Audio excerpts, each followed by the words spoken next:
Muy buenas noches, tardes, noches, amigas, amigos sanmartinianos. Nuevamente estamos en estos microencuentros que hemos comenzado a través de nuestra página del libro San Martín, modelo de líder americano. Saliendo un poco del programa que habíamos previsto, que era continuar con la vida de San Martín en Europa, y ante algunos mensajes y sugerencias que nos han llegado, las cuales agradecemos tanto los comentarios como los mensajitos. Bueno, vamos a tocar un tema que comenzó a circular en las redes sociales y a partir de algunas publicaciones de algunos medios gráficos que refieren a San Martín y la aplicación de impuestos, sobre todo durante la gobernación intendencia de Cuyo aquí en Mendoza. Lo primero que debemos decir es que hay que contextualizar y no se puede traspolar una época a otra porque son situaciones muy distintas. La época en que San Martín le toca gobernar, en la que es designado gobernador intendente de Cuyo, San Martín es la época de la revolución y la independencia. Recordemos que nuestra revolución, como casi todas los focos revolucionarios en América, habían comenzado a partir de 1809 y 1810. La revolución que comenzó en Buenos Aires el 25 de mayo de 1810 necesitaba, por supuesto, fondearse, porque al poco tiempo de andar el primer gobierno patrio, lo que nosotros conocemos como la primera junta encabezada por Cornelio Saavedra, necesitaba fondos para sostener los ejércitos, los primeros ejércitos patrios que tuvieron que formarse para enfrentar la llamada. Porque claro, tanto los españoles residentes en el virreinato del Río de la Plata, como muy tempranamente del otro lado del río, en la gobernación de Montevideo, como también sucedió desde el Perú, desde el virreinato del Perú, rápidamente los realistas, los monarquistas, trataron de sofocar la revolución que había comenzado en Buenos Aires y que comenzaba a extenderse por el resto de las provincias del Río de la Plata.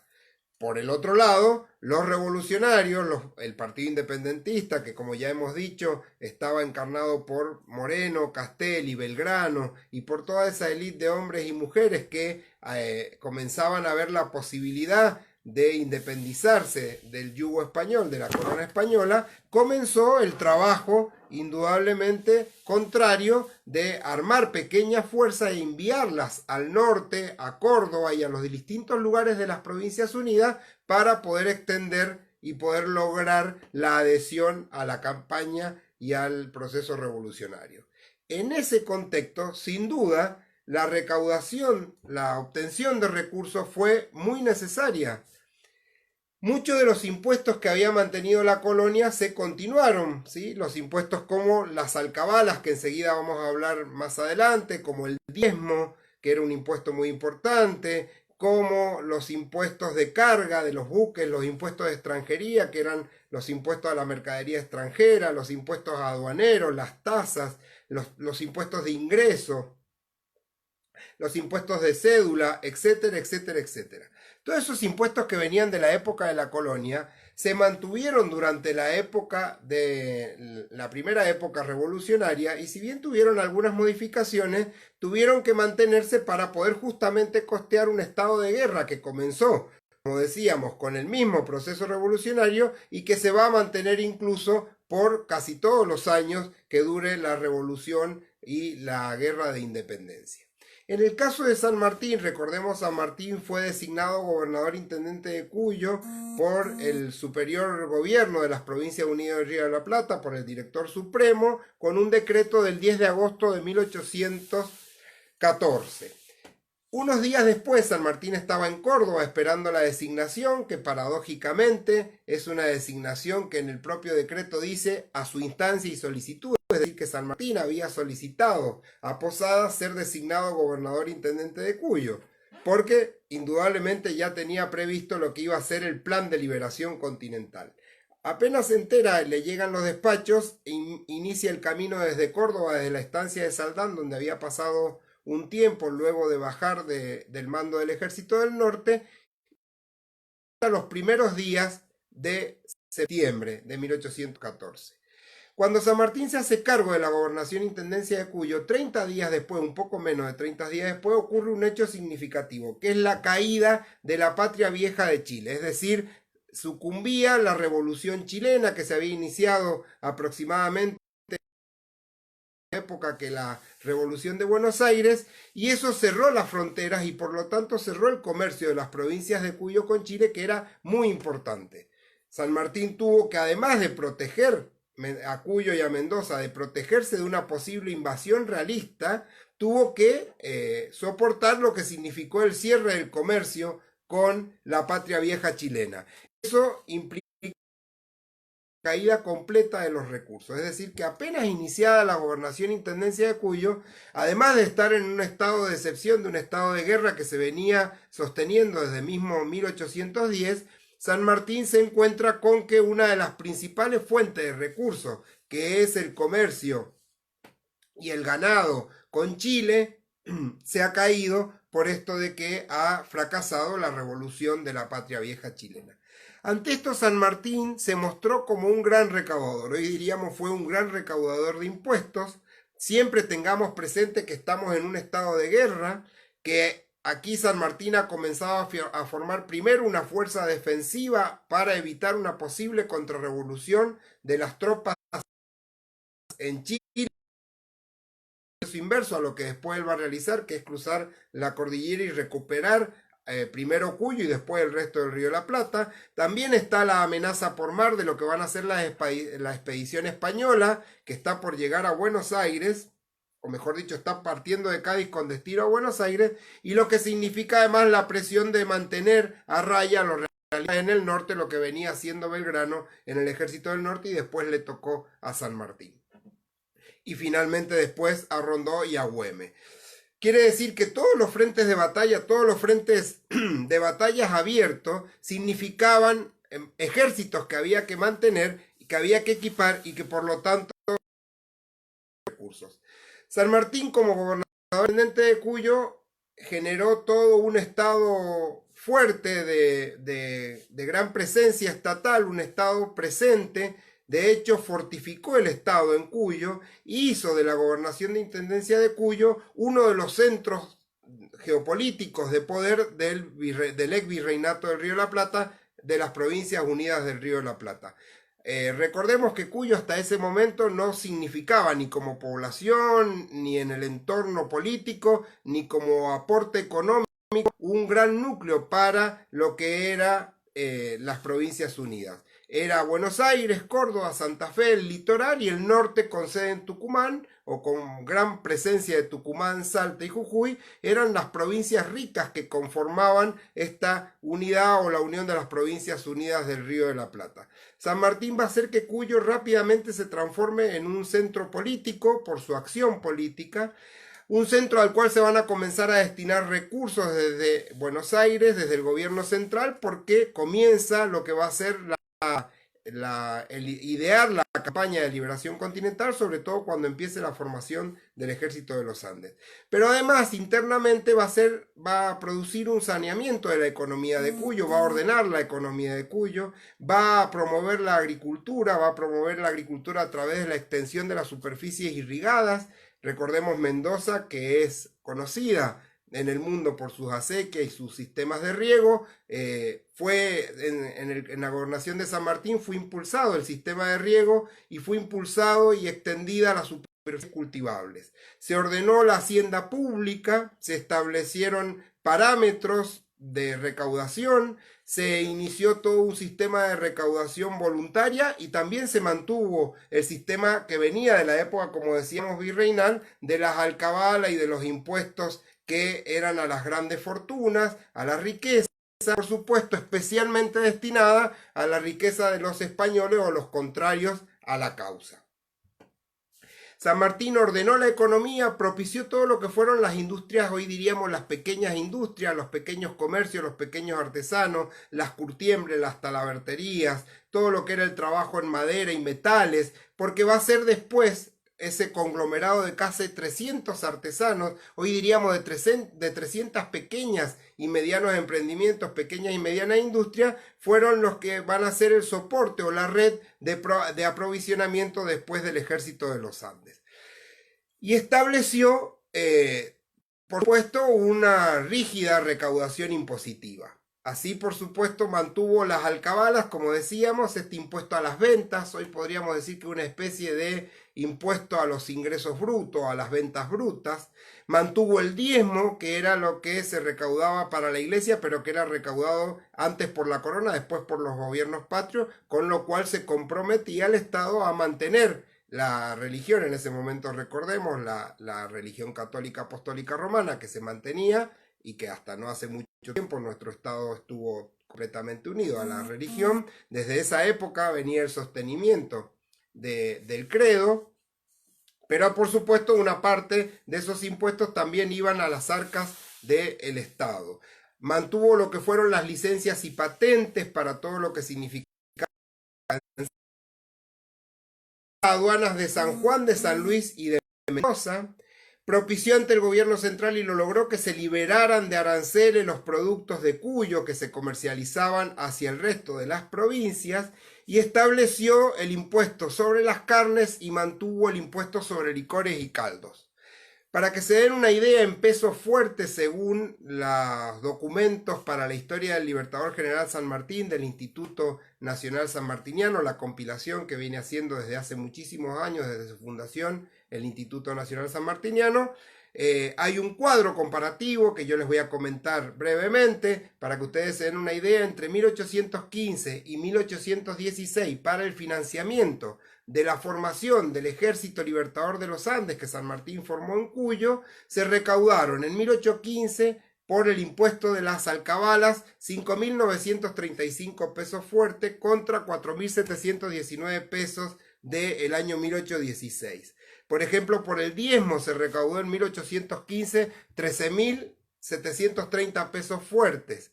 Por licencias y patentes en el mismo año 1.150 pesos fuertes. La aduana de San Juan produjo 22.000 pesos fuertes, mientras que la aduana de San Luis. Por licores y caldos se recaudaron en 1815 2.500 pesos. Por impuestos sobre la carne 5.000 pesos. Por donaciones, que fueron muy fuertes las donaciones, 14.242 pesos.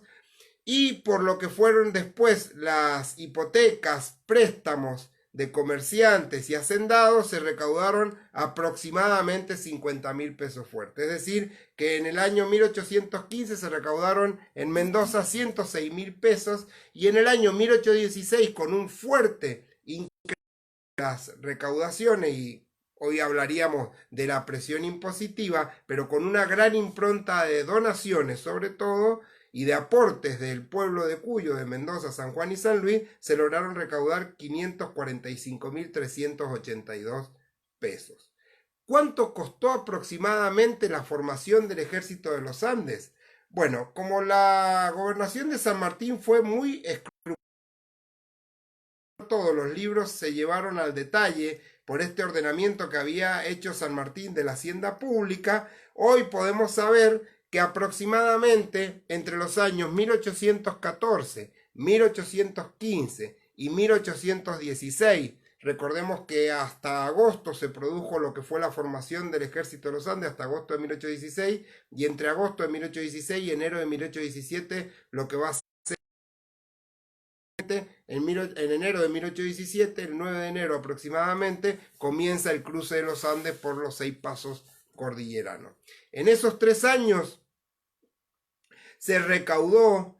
y se contribuyó, y Cuyo contribuyó también más las remesas de la administración central. Recordemos que de Buenos Aires llegaron uniformes, armas y también algo de metálico, como se decía en la época. Lo cierto es que se recaudaron 800.000 pesos fuertes. Hoy es una verdadera fortuna lo que significó la formación del Ejército de los Andes. Pero hay un dato curioso,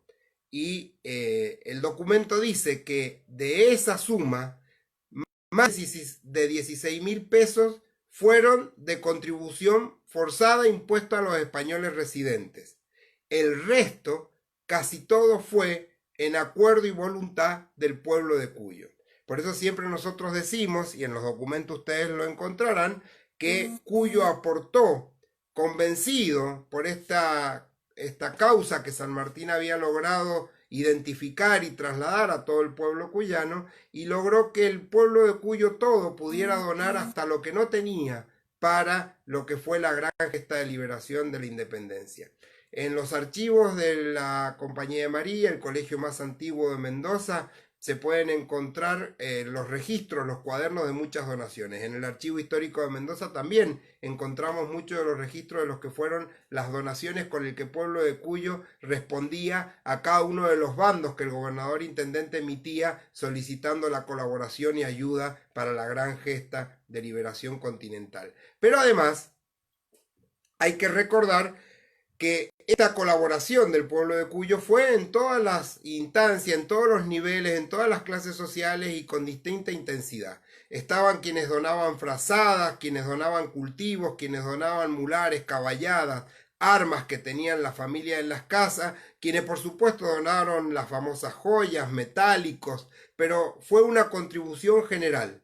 Incluso había gente que donaba, familias que no tenían gran capital ni grande riqueza y donaban lo que producía su propia huerta de subsistencia, el excedente lo donaban para lo que era la despensa o la albacea del ejército de los Andes. Es decir, que todo Cuyo se comprometió. Y si bien el sistema impositivo fue exitoso, fue muy efectivo el implementado por San Martín, esto también significa que hubo todo un compromiso del pueblo de Cuyo para aportar y donar a la gesta sanmartiniana. Por supuesto, como solemos decir a veces un poco jocosamente, en algunos momentos, si alguna familia, sobre todo las que no eran adeptas o no habían adherido, juramentado la causa de la independencia, se rehusaban, algún que otro piquete de granaderos o de soldados del ejército de los Andes se habrá aparecido en la puerta de alguna casa o de alguna hacienda requiriendo las contribuciones forzadas que por supuesto también las hubieron. Y finalmente, para terminar el microencuentro de hoy, que espero les haya resultado entretenido,